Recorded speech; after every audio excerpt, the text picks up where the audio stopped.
할렐루야. 오늘도 하나님의 큰 축복이 오늘 예배 가운데 함께한 우리 성도들에게 충만하기를 주님의 이름으로 축원합니다. 사람이 살면서 어떤 큰 일을 겪고 나면 흔히 거의 대부분의 사람들이 똑같은 말을 해요. 다시 태어났다고. 예를 들어서 무슨 중병에 걸렸다가 고침을 받았거나 혹은 또 감당할 수 없는 어떤 어려운 큰 일을 겪고 나서 나 정말 새롭게 태어났다, 다시 태어났다, 그렇게 말을 합니다. 또 말만 하는 게 아니라 사람들이 세상을 보는 눈이 달라져요. 즉 새로운 가치관을 갖게 된다 이 말이죠. 뭐냐면 지금까지 살아온 어떤 의식하고 가치하고 전혀 다른 그런 의식을 가지고 또 인생을 살아갈 때가 있습니다. 성경에도 보면 사도 바울이 그랬습니다. 그는 인생의 그 대전환점을 이루는 사건이 있었죠. 그 대전환점을 이루는 사건을 만난 이후에 새로운 생각을 가지게 되었습니다. 또 생각만 새로워진 게 아니라 그의 삶이 완전히 달라졌어요. 추구하는 의미가 달라졌습니다. 그런 그 인생의 그 대전환점이 무엇이었습니까? 사도 바울에게 있어 최고의 사건은 예수를 만난 겁니다. 예수를 만난 것. 한마디로 말하면 예수를 그리스도로 만나기 이전과 그리고 이후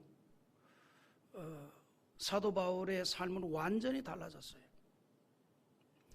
그가 추구하는 가치관도 달라졌고 소중히 여기는 것도 달라졌고 그의 삶의 목적과 방향과 현실이 완전히 바뀌었습니다. 그래서 그 바울의 그 복음서를 보면 그가 자주 표현한 말이 있습니다. 그게 뭐냐면 예수를 만나기 이전과 예수를 만나기 이후. 그거를 참 자주 사용을 합니다. 왜냐하면 그는 예수를 만나기 이전과 이후가 너무나 달랐기 때문입니다. 너무나 달랐다. 예를 들어서 디모데전서 1장 13절에 내가 전에는 비방자요 박해자요 폭행자였으나 도리어 긍휼을 입은 것은 내가 믿지 아니할 때에 알지 못하고 행하였음이라. 그가 말하는 전에는 이라는 말이 언제냐면 예수님을 만나기 전을 말합니다. 예수님을 만나기 전, 예수님을 그리스도로 몰랐을 때를 말합니다. 예수님을 만나기 전에 그는 그리스도에 대해서 비방하고 박해를 하면서 너무너무 극렬하게 비판을 했습니다. 너무너무 극렬하게. 그러나 예수님을 만나고 나서 예수가 그리스도라는 사실을 알게 되면서부터 또 달라졌어요. 완전히 달라졌습니다. 그래서 그가 자주 사용하는 말이 전에는 이랬는데 이제는 이렇게 되었다 라고 하면서 변화된 자신의 인생을 자주 언급을 했습니다. 그러나 중요한 것은 있습니다. 여기 있습니다. 사도 바울만이 아니라 예수를 그리스도로 만난 우리 모두에게도 이러한 고백이 이루어지기를 원합니다. 내가 예수를 만나기 전에는 이랬는데 예수를 그리스도로 만난 이후에는 이렇게 되었다. 이렇게 달라졌다. 이렇게 바뀌어졌다. 베드로 사도 역시 그것을 말했습니다. 베드로전서 2장 10절에서 너희가 전에는 백성이 아니더니 이제는 하나님의 백성이요 전에는 긍휼을 얻지 못하였더니 이제는 긍휼을 얻은 자니라. 예수님을 만난 이후 이제는 그리스도를 영접한 이후 하나님의 백성이 되었고 하나님의 국류를 얻은 인생이 되었다는 사실입니다. 이처럼 국류를 얻은 자들에게 하나님께서 기대하는 게 있습니다. 기대. 여러분, 사람이 살면서요, 누군가 나를 기대한다는 거 귀한 거 아니에요? 여러분, 이 세상에 제일 안타까운 건 뭐냐면 포기하는 거예요. 포기. 응?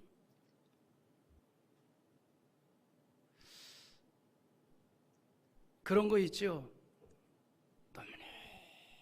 너무 자식이 속을 썩이면 나 이제 너 포기했다. 너무너무 안타까운 일이죠. 불행이죠. 근데 반대로 기대를 한다. 기대를 한다.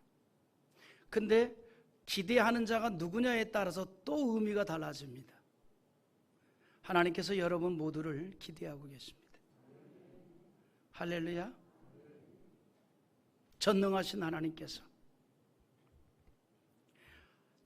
하나님께서 예수를 영접한 이후 우리에게 기대하는 것이 있습니다. 뭘 기대할까요? 이제는 빛의 자녀들처럼 행하기를 기대합니다. 그래서 에베소서 5장 8절 이런 말씀을 해요. 우리 한번 읽어볼까요? 너희가 전에는 어둠이더니 이제는 주 안에서 빛이라. 빛의 자녀들처럼 행하라. 자, 여기서 또 말합니다. 전에는 이렇게 말해요. 전에는 어둠이었다 이 말이죠.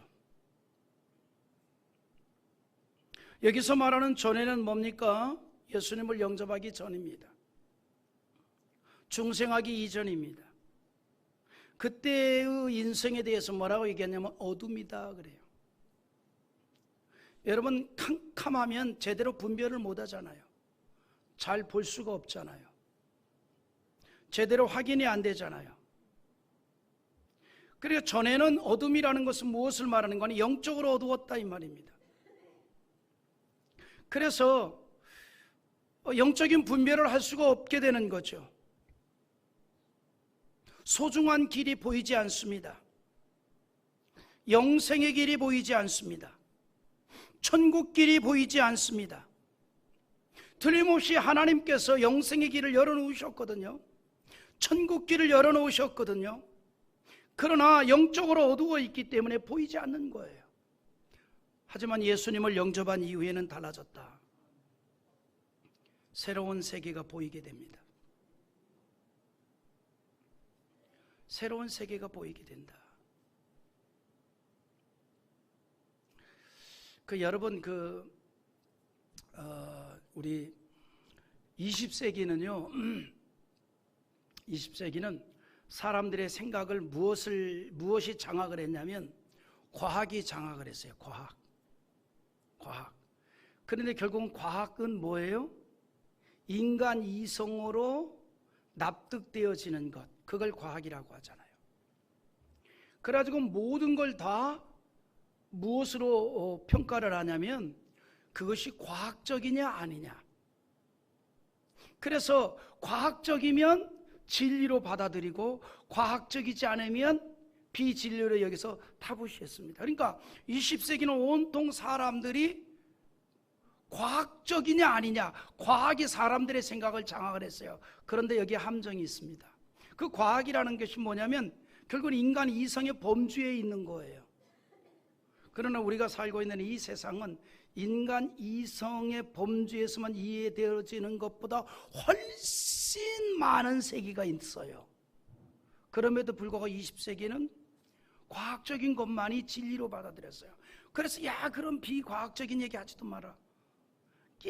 그 비과학적인 건 따르지도 마라. 그게 진리인 줄 알았어요.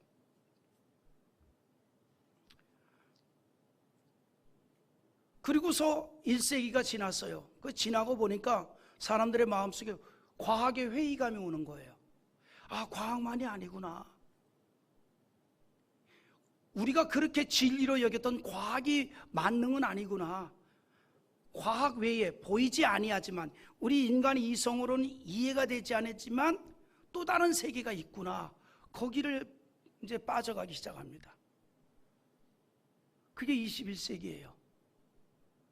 그래서 각양의 문화에 그동안 20세기에서는 비과학적이라는 것들이 21세기에서는 대중 속으로 들어옵니다. 드라마도 그렇고. 그래서 무슨 영혼이 막 뒤바뀌고, 예? 그건 그래서 무슨 무슨 점성술적인 그런 영화가 나오고 말이죠. 공상과학 영화가 나오고, 영적인 영화가 나오고, 무슨 4,000년 전 사람이 현실로 오게 되고, 그러면 또 귀신이 등장을 하고, 영적인 세계를 해요. 그런데 이렇게 해서 정말 사람들이 과학적인 것만이 아니구나 라고 해서 그 또 다른 세계, 하나님의 세계로 갔으면 좋겠는데 결국은 하나님의 세계로 못 가고 악한 영, 사단의 영으로만 가는 거예요. 그래서 요즘은 젊은 사람들도 점도 찍고, 요즘은요 젊은 무당들이 왜 이렇게 많은지 몰라요. 20대 여자 무당들이 그냥 얼마나 많은지 몰라요. 인기가 아주 그냥 너무 좋아요. 하긴 그러니까 최근에는 정당의 대통령 후보 토론회를 하는데 손바닥에다가 왕자 쓰고 나타나가지고 탁 비춰주고 말이죠. 예? 손바닥에 왕자 써서 대통령은 이마박에다 붙이고 다니지 말라고. 사람들의 마음이 이제 이렇게 다른 세계 쪽으로 자꾸 가는 거예요. 그러나 그것도 영적으로 어두운 상태이기 때문에 올바른 다른 세계로 가는 게 아닙니다. 오직 예수를 영접한 자만이 올바른 영적인 세계를 발견하게 되는 줄 믿습니다. 영생의 길이 보이게 되고 천국 길이 보이게 되고, 그래서 새로운 세상이 보이게 되는 겁니다. 그리고 또 하나를 깨닫습니다. 우리의 눈에 보이는 것만이 전부가 아니라는 것을 알게 됩니다. 눈에 보이지는 않는, 다시 말해서 눈에 보이는 세상은 잠깐이고 보이지 않는 영원한 세상이 있다는 것을 알게 됩니다. 그러므로 고린도후서 4장 18절에 이렇게 말하죠. 우리가 주목하는 것은 보이는 것이 아니요 보이지 않는 것이니 보이는 것은 잠깐이요 보이지 않는 것은 영원함이라. 할렐루야. 그래서 예수님을 만난 이후에는 보는 시각이 달라지고 생각하는 것이 달라지고 주님에 대한 생각이 달라지고 교회에 대한 생각도 달라지고 교회에 가졌던 편견도 사라지고 예수님에 대한 의식도 사라지게 되는 줄 믿습니다. 바뀌어지는 거예요. 예수님에 대한 새로운 인식이 이루어진다 이 말이죠. 여러분, 바울 사도가 사울이었을 때 왜 그토록 예루살렘에서 그리스도인을 핍박했습니까? 잔인할 정도로 핍박을 했습니다. 사울은요, 예수 믿는 자들이라면 남녀노소 할 것 없이 다 잡아들였어요. 다 감옥에다 집어넣어 버렸습니다. 그럼 왜 그렇게 예수 믿는 사람을 예루살렘에서 사울이 그렇게 핍박했을까요? 다른 거 아니에요. 예수님에 대한 편견을 가지고 있었기 때문입니다. 어떤 편견을 가지고 있었냐면 예수님에 대해서 바울은 하나님의 이름을 망령되게 하는 한 인간으로만 보았어요. 예수가 그리스도라는 사실을 몰랐기 때문에 예수가 그리스도로 증거하던 스데반에 대해서까지도 그런 핍박을 합니다. 군중을 선동을 했어요. 그래서 돌을 쳐서 죽이는 일에 앞장을 섰고 그 사건을 시작으로 예루살렘에 있는 그리스도인을 핍박을 했습니다. 그러니까 출발은 뭐냐면 예수 그리스도에 대한 편견이에요. 하나님의 이름을 망령되이 여기는 한 사람으로만 알았습니다. 그런데 그 예수를 메시아라고 섬기는 자들이 예루살렘에 너무너무 많아집니다. 그래서 그들을 다 잔멸하기 위해서 핍박을 하는데 집집을 찾아다니면서 그리스도인을 잡아다 감옥에 넣었습니다. 그래서 성경에 보면 사도행전 8장 3절에 우리 한번 읽어보겠습니다. 사울이 교회를 잔멸할세 각 집에 들어가 남녀를 끌어다가 옥에 넘기니라. 여러분 잘 이해하시기 바랍니다. 바울이 되기 전 핍박자 사울이 왜 예루살렘에 있는 성도들을 그렇게 잡아들였습니까? 딱 한 가지예요. 교회를 잔멸하려고. 교회를 잔멸하려고. 이런 일은 지금도 마찬가지입니다. 왜 그리스도인을 핍박할까요? 그건 개인의 문제가 아니에요. 광의적인 면에서 보면 주님의 교회를 잔멸하려고. 그러니까 여러분, 내 개인의 핍박이 아닙니다. 내 개인의 고난이 아니에요. 주님의 제단을 잔멸하려고 하는 악한 세력의 역사인 줄 여러분 기억해야 합니다. 그래서 그 모든 핍박을 주님 제단을 지키는 마음으로 극복을 해야 돼요. 내가 개인이 핍박을 받는 게 아니에요. 내가 그리스도인이기 때문에 핍박을 받으면 내 개인이 핍박을 받는 게 아닙니다. 주님의 제단을 잔멸하려는 악한 세력의 역사입니다. 그래서 내가 그 모든 핍박을 극복하는 것은 주님의 제단을 든든히 세우려는 그런 아름다운 신앙적인 모습이에요. 예수님이 그렇게 말씀합니다. 예수님에 대해서 바르게 보지 못하고 편견을 하게 되니 주님을 따르는 성도들을 핍박을 하고 그리고 주님의 몸된 교회를 찬멸하려고 하지만, 그런데 예수님께서 성도들의 핍박이 되어서 성도가 핍박이 아니라 예수님 자신의 핍박이라고 말합니다. 자, 사울이 다메섹으로 원정 핍박을 가잖아요. 여러분 성경에 보면요, 세상에 핍박을 원정 간 사람도 있습니다. 그게 누구냐면 바울이에요. 핍박을 원정 갔어요.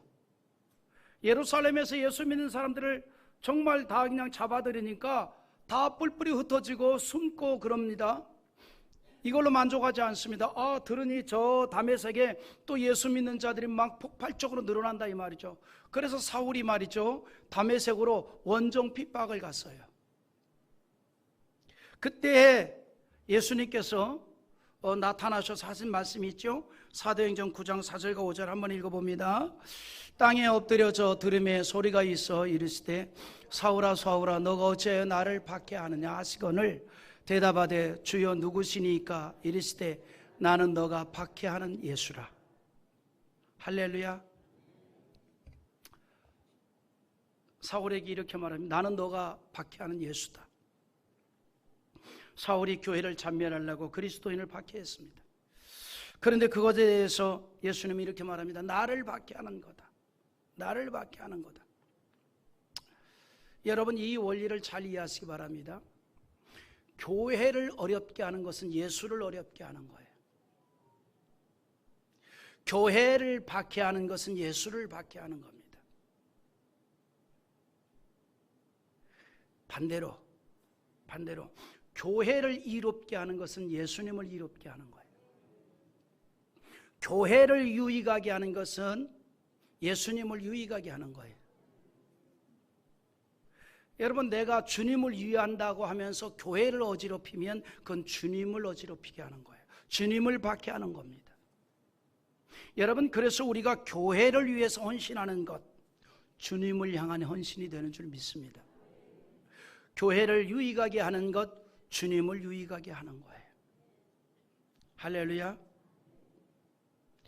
그러나 예수님에 대해서 인간적인 생각으로 편견을 하게 되니 박해까지 하게 되는 겁니다. 여러분 그래서요, 사실 편견이 어떤 것이든지 편견은 좋은 결과를 기대할 수가 없습니다. 예수님의 비유 가운데 편견에 대한 비유가 있습니다. 편견을 가진 종이 있어요. 달란트 비유죠. 여러분 이 달란트 비유에서 우리가 한 가지 놓치는 게 있습니다. 그 놓친 거 하나 찾아드릴게요. 뭐냐면 한 주인이 잠깐 먼 나라로 가면서 자기 종들을 불러서 어떤 종에게는 5달란트, 어떤 종에게는 2달란트, 어떤 종에게는 1달란트를 맡겼어요. 그런데 2달란트 받은 종이나 5달란트 받은 종은 열심히 장사를 해가지고 배를 남겼습니다. 배를. 이 양반들이 배를 남겼다니까 감동이 없는 거야. 도대체 대장동 사건이 사람 여러 배렸네.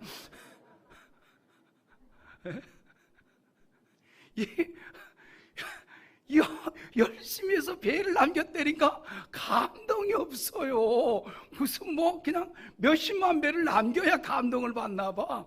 그 참 이 대장동 사건이 사람 여러 배 해놨다니까 지금. 하여튼 열심히 일해서 배를 남겼습니다. 이거 봐, 감동이 없어. 그런데 한 달란트 받은 사람은 그 한 달란트를 그대로 항아리에다 넣어서 땅속에 묻어놨어요. 그리고 주인이 돌아왔습니다. 그 이제 다른 달란트 받은 종들은 그 배나 되는 걸 가지고 왔어요, 주인에게. 근데 한 달란트 받은 사람은 주인이 주었던 그거 그대로를 가지고 주인에게 왔습니다. 그러면서 주인에게 한 말이 있어요. 편견입니다. 주인에 대해서 이 종은 편견을 가지고 있었던 거예요. 어떤 편견을 가지고 있었는가 하니 마태복음 25장 24절 한번 읽어보시기 바랍니다. 한 달란트 받았던 자는 와서 이르되 주인이여 당신은 굳은 사람이라 심지 않은 데서 거두고 해치지 않은 데서 모으는 줄을 내가 알았으므로. 알긴 뭘 알아. 자기 주인에 대해서 편견을 가지고 있었어요. 아, 우리 주인은 저 사람 굳은 사람이야. 심지 않은 데서 거두는 사람이야. 아니, 자기 주인을 이렇게 나쁜 사람 만들었어요. 심지도 않은 데서 거두는 사람이라고. 그렇게 생각을 했던 겁니다. 해치지 않은 데서 모으는 줄로 알았다는 거예요. 그러면서 뭐라는 거니? 당신은 굳은 사람입니다. 주인에 대해서 자기 생각으로 편견을 한 겁니다. 여러분, 우리가 살면서요, 이 한 달란트 받은 종들과 같은 분들이 많이 있어요. 상대에 대해서 자기 생각으로 편견을 하는 거예요. 그것도 좋은 생각이 아닙니다. 나쁜 생각으로 편견을 하는 거예요. 저에 대해서도 마찬가지. 이렇게 괜찮은 목사를, 지금 아멘의 분들은 천대가 잘 되길 바랍니다.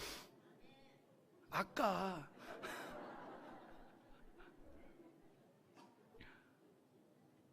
편견을 가질 때가 있다 이 말이죠. 내가 봐도 괜찮은데.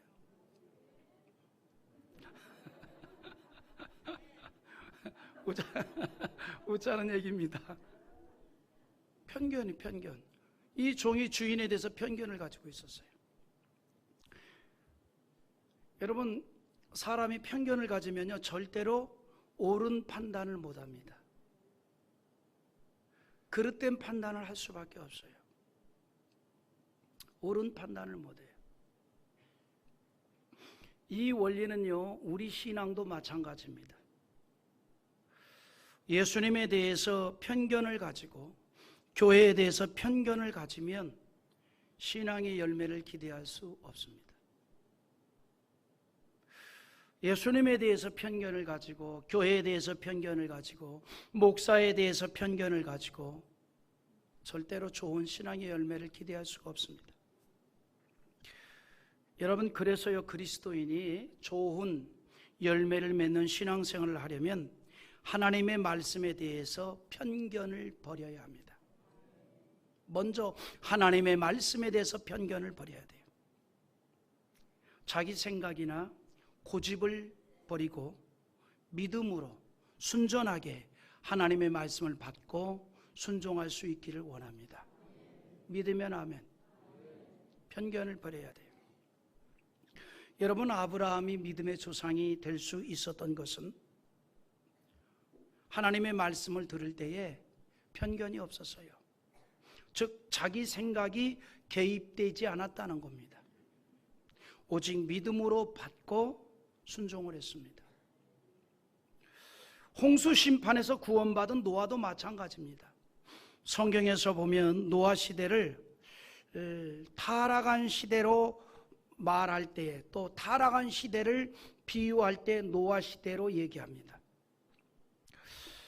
왜 그랬냐면 하나님께서 노아 시대에 사람들의 마음과 생각을 쭉 봤어요. 예? 쭉 보았어요. 그런데 사람들의 마음과 생각을 보니 오로지 죄로 가득했던 거예요. 그래서 창세기 6장 5절에 여호와께서 사람의 죄악이 세상에 가득함과 그의 마음으로 생각하는 모든 계획이 항상 악할 뿐임을 보시고 그랬어요. 마음의 계획이 항상 선한 것은 하나도 없고 악한 것만 가득하다 이 말입니다. 이것이 노아 시대 사람들의 문화입니다. 그리고 모든 사람들은 그 문화 속에 빠져 있었어요. 하나님께서는 오로지 죄악에 빠져버린 문화에서 저들을 건져내야 할 필요성을 느꼈습니다. 그리고 그 방법을 세웠는데 그 방법이 뭐냐면 홍수를 나게 하여서 홍수와 함께 죄악된 문화를 완전히 물속에 잠겨버리게 하고 그 속에서 사람들을 구원하기 위해서 방주를 건립했습니다. 그러므로 여러분 성경을 잘 이해해야 돼요. 하나님께서 노아 시대에 내린 홍수는 죄악으로 빠진 인간을 멸절시키려고 하는 것이 목적이 아니라 죄악된 세상에서 인간을 건져내기 위한 방편이었습니다. 믿어집니까? 그래서 이것이 구약에서 나타난 은혜의 복음이에요. 하나님께서 인간을 홍수로 완전히 멸절하시려는 것이 목적이 아니라 이 말입니다.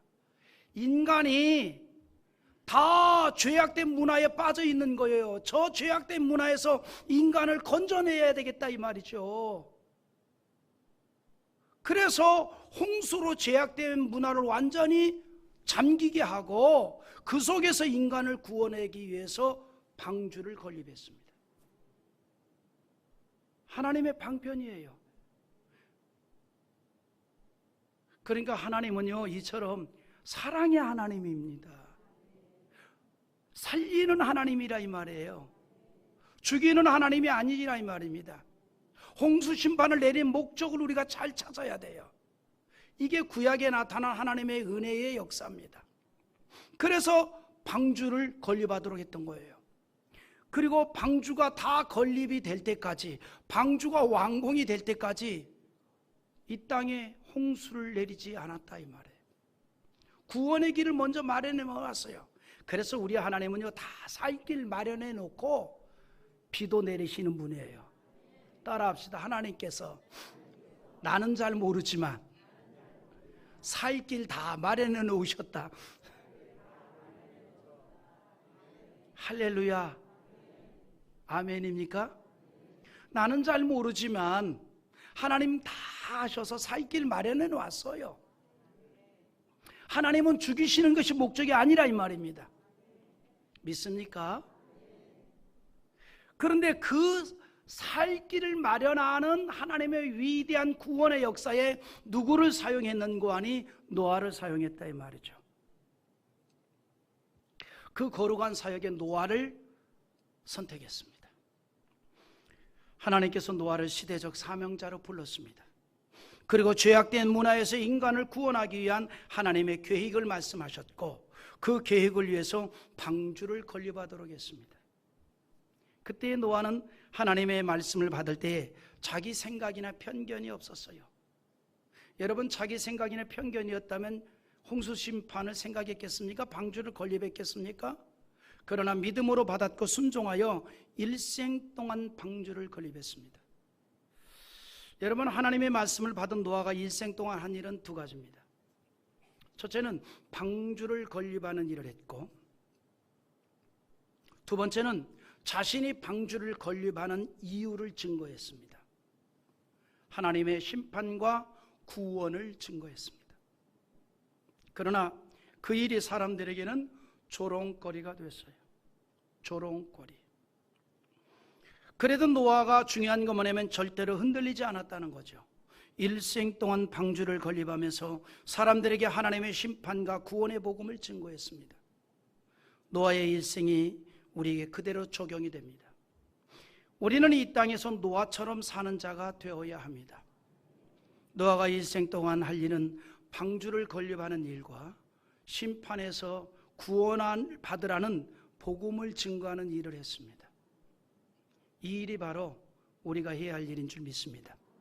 하나님께서 이 일을 위해서 우리를 하나님의 자녀로 불러주었어요. 그리고 은혜를 주셨습니다. 그리고 교회 안에서 이렇게 함께 신앙생활 할 수 있도록 하였습니다. 또 함께 신앙생활 하면서 다양한 직분도 주셨습니다. 그렇게 하여 이 땅에 하나님의 뜻을 이루어 나가기 위함입니다. 무엇을 통해서? 주님의 몸된 교회를 든든히 세워가면서. 할렐루야.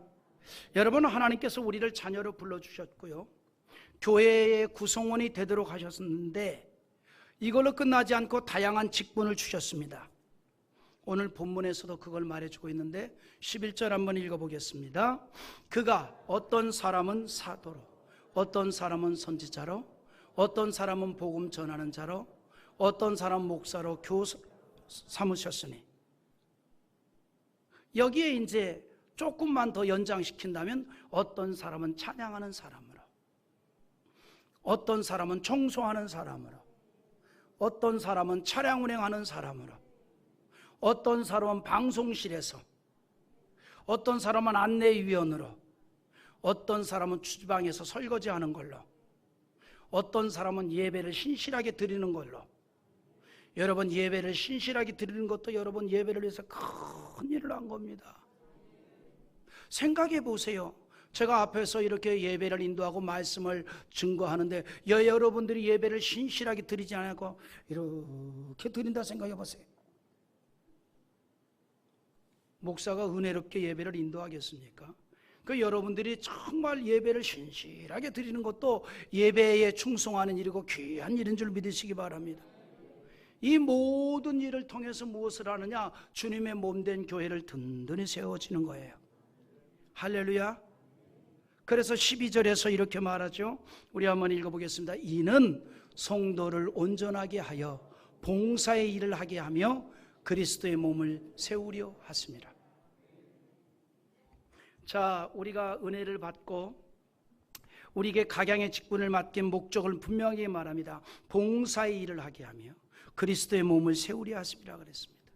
여러분, 교회는요, 주님의 이름으로 봉사와 섬김을 배우며 나누며 헌신하는 것이에요. 그 일을 위해서 우리가 교회의 직분도 맡는 겁니다. 그렇게 하여 주님의 몸된 교회를 세워갑니다. 그러므로 성도가 온전하게 봉사의 일을 하여 그리스도의 몸을 세우려 하심이라 그랬습니다. 여러분, 교회가 왜 귀할까요? 교회가 왜 귀할까? 다른 여러 가지 이유를 말할 수 있는데 교회가 귀한 이유는 딱 하나예요. 주님의 몸이기 때문입니다. 주님의 몸이기 때문에. 에베소서 5장 23절에 이는 남편이 아내의 머리됨이 그리스도께서 교회의 머리됨과 같으니 그가 바로 몸의 구주시니라 그랬어요. 그래서 하나님께서 교회를 귀하게 여겨요. 그리고 교회를 통해서 하나님의 뜻을 이 땅에 이루어 가십니다. 복음이 증거되게 하시고 구원의 역사를 이루십니다. 그러니까 오늘 이 시대의 교회가 뭐냐면 방주와 같은 거예요.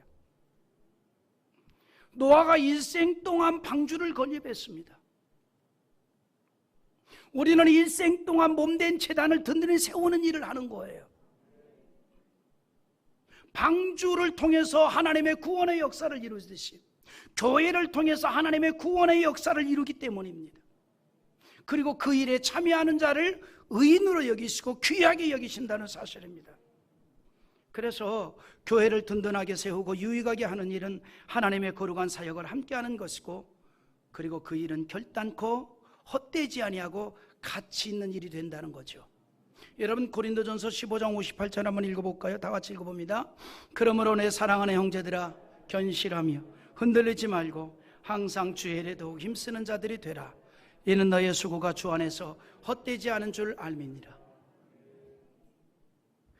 여러분, 우리가 주님의 몸된 제단을 위해서 수고하는 모든 것이 헛되지 않답니다. 할렐루야. 여러분, 우리가 이걸 믿기 때문에 주님의 몸된 교회를 위해서 충성했잖아요. 평생을 하루와 같이 섬겨온 성도들이 있습니다. 그런 가운데 우리 교회가 오늘 40주년을 맞이했잖아요. 귀한 은혜인 줄 믿습니다. 그리고 그 40년 역사 속에서 하루처럼 믿음 생활한 성도들도 있었다 이 말이죠. 변함없이. 그리고 40주년을 맞이한 우리에게 하나님께서 큰 은총을 허락해 주셨는데, 새 성전을 건축하게 하신 하나님께서 헌당에 볶아 주셨으니 이 얼마나 감사한 일입니까? 할렐루야. 하나님을 사랑하기 때문에 그 은혜에 감격하여 지극한 마음으로 교회를 섬겼던 일이나 성전을 헌당하는 모든 일에 충성한 성도의 인생을 하나님께서 다 살피시고 축복하는 줄 믿습니다.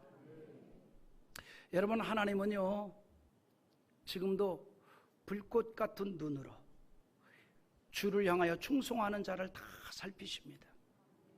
할렐루야. 충성하는 자를. 여러분, 시편 101편 6절 한번 읽어보겠습니다. 내 눈이 이 땅에 충성된 자를 살펴 나와 함께 살게 하리니 완전한 길에 행하는 자가 나를 따르리로다.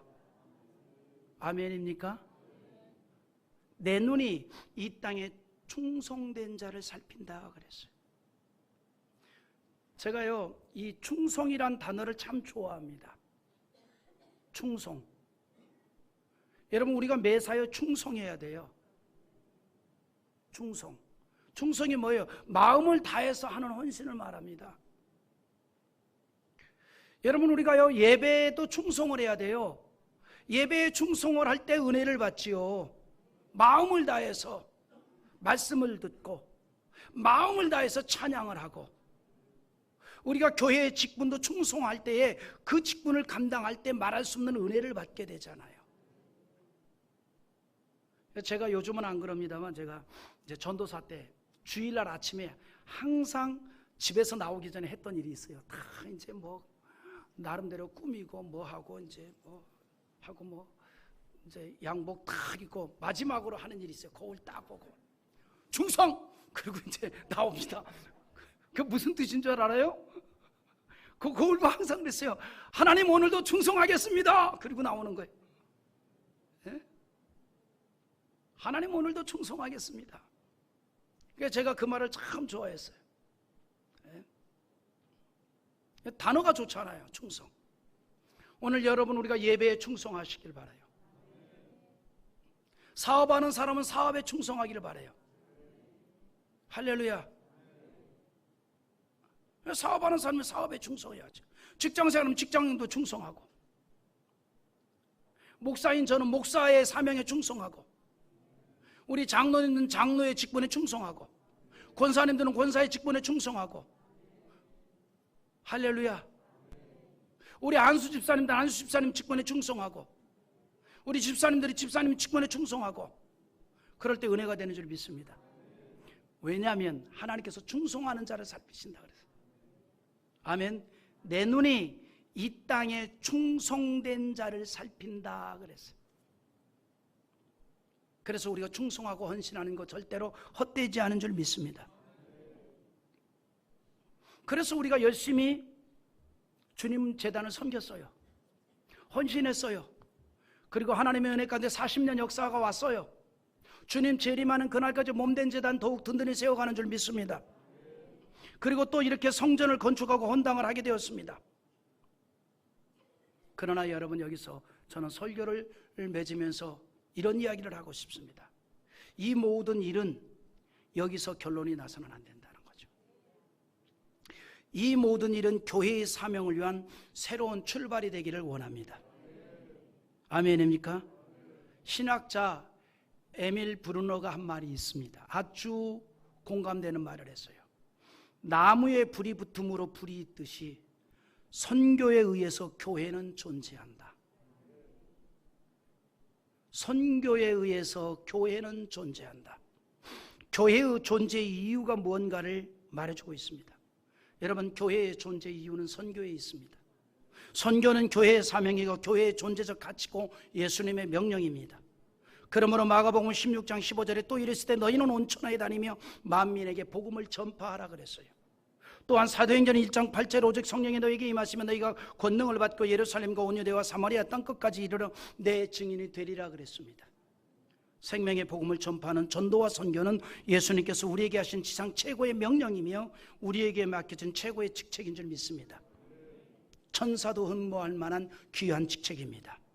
우리는 40주년을 맞이하고 또한 새 성전을 헌당하는 의미를 여기에서 찾을 수 있기를 바랍니다.